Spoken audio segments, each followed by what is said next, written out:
Hello friends, royal chef Sujata या चॅनलमध्ये आपले खूप खूप स्वागत आहे। आपल्या सर्वांना दीपावलीच्या हार्दिक शुभेच्छा। आज आपण या व्हिडिओमध्ये दिवाळी फराळ बनवण्यासाठी काही महत्त्वपूर्ण माहिती आहे, ती नक्की पहा। फराळ झटपट बनवू शकता, ते कसे ते आपण ह्या व्हिडिओमध्ये बघणार आहोत। जर आपल्याला रॉयल शेफ सुजाता हे चॅनल आवडले तर सबस्क्राईब करायला विसरू नका। बेल आयकॉनवरती क्लिक करा, लाईक करा, शेअर करा, कॉमेंट सेक्शनमध्ये आपले मत लिहायला विसरू नका। आता गणपती उत्सव झाला, नवरात्र झाली व दसरा, मग आता दिवाळीचे वेध लागले आहेत। घराची साफसफाई करून झाली की लगेच घर सजवणे, मग फराळाची तयारी करणे। दिवाळी किंवा दीपावली ही महाराष्ट्रातील लोकांचा आवडता व महत्त्वाचा सण आहे। दिवाळी सण हा सगळ्या सणांचा राजा म्हटले जाते। दिवाळी या वर्षातील सर्वात मोठा सण प्रत्येक घरामध्ये धूमधडाक्यात साजरा केला जातो। दिवाळीची नवीन खरेदी, महिला दिवाळी फराळ बनवणे, घरासमोर सडा रांगोळी काढणे, दिवे लावणे, रात्री मुले फटाके वाजवतात, धनत्रयोदशी, लक्ष्मीपूजन, पाडवा, भाऊबीज साजरी करणे, शेजारी पाजारी फराळ देणे, दिवाळीच्या शुभेच्छा देणे, हे 5 दिवस कसे भुरकन निघून जातात हे समजतसुद्धा नाही। दीपावलीच्या वेळेस फराळाचे पदार्थ बनवताना महाराष्ट्रात करंजी, बेसन लाडू, रवा नारळ लाडू, चंपाकळी, चकली, चिवडा, गोड शंकरपाळे, खारे शंकरपाळे, शेव, अनारसे, बर्फी इत्यादी पदार्थ बनवले जातात। हे पदार्थ बनवण्यासाठी रेसिपी देत आहे, त्यासाठीही दिवाळी फराळाची लिंक दिलेली आहे, तेथे आपण क्लिक करून बघू शकता। दिवाळीच्या फराळाची तयारी करण्याच्या अगोदर म्हणजे आयत्या वेळी काही गडबड होणार नाही।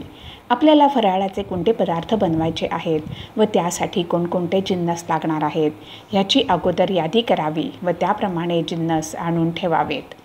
वेलची पूड, वेलदोडे आणून तवा गरम करून त्याच्यावरती वेलदोडे थोडेसे गरम करून घेऊन साखर घालून मिक्सरमध्ये बारीक वाटून घ्यावे। मग पूड घट्ट झाकणाच्या डब्यामध्ये बनवून ठेवावी व फराळ जेव्हा बनवायचा असेल तेव्हा वेलची पूड वापरावी, म्हणजे त्याचा सुवास तसाच राहील व आपले काम झटपट होईल। बेसन, चण्याची डाळ आणून त्याचे डोळे असतील तर ते काढावे, मग चांगले ऊन देऊन डाळ दळून आणून बेसन घट्ट झाकणाच्या डब्यामध्ये भरून ठेवावे। करंजीचे सारण, नारळ खोवून करंजीचे सारण आदल्या दिवशीच बनवून ठेवावे। चकलीची भाजणी, चकलीची भाजणी बनवून घट्ट झाकणाच्या डब्यामध्ये भरून ठेवावी। चिवडा बनवण्यासाठी, चिवडा करण्यासाठी शेंगदाणे भाजून साले काढून ठेवावीत, सुक्या खोबऱ्याचे पातळ काप करून ठेवावेत, चिवड्याचा मसाला बनवून ठेवावा।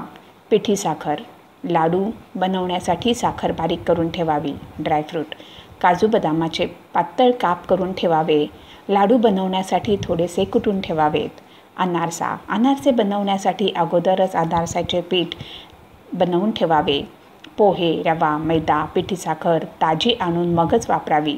दिवाळीच्या वेळेस पणत्या लावण्यासाठी अगोदरच पणत्या आणून ठेवाव्यात, वाती बनवून ठेवाव्यात, रांगोळी व रांगोळीचे रंग आणून ठेवावेत। अभ्यंग स्नान करण्यासाठी सुगंधी उटणे, सुगंधी तेल, सुगंधी साबण आधीच आणून ठेवावा। फराळ देण्यासाठी प्लास्टिकच्या पिशव्या, रंगीत पेपर आणून ठेवावेत। धनत्रयोदशीच्या दिवशी पूजेसाठी आधीच दिवे आणून ठेवावेत, तसेच धने व गूळ पण आणून ठेवावे। लक्ष्मीपूजनासाठी लक्ष्मी देवीचा फोटो अथवा प्रतिमा आणावी। साडीच्या लाह्या, बत्तासे, फुले, लक्ष्मीची पावले, पूजेचे सामान तयार करून ठेवावे। मग कोणाला कधी भेटवस्तू द्यायची असेल तर तीसुद्धा आणून ठेवावी। ही दिवाळीची तयारी अगोदरच करून ठेवावी, म्हणजे आपल्याला ऐन वेळेस काही अडचण येणार नाही व आपला सगळा सण सुरळीतपणे पार पडू शकेल। फ्रेंड्स, जर आपल्याला रॉयल शेफ सुजाता हे चॅनल आवडले तर सबस्क्राईब करायला विसरू नका। यापुढे सुद्धा आपण अशीच उपयुक्त माहिती बघणार आहोत। धन्यवाद।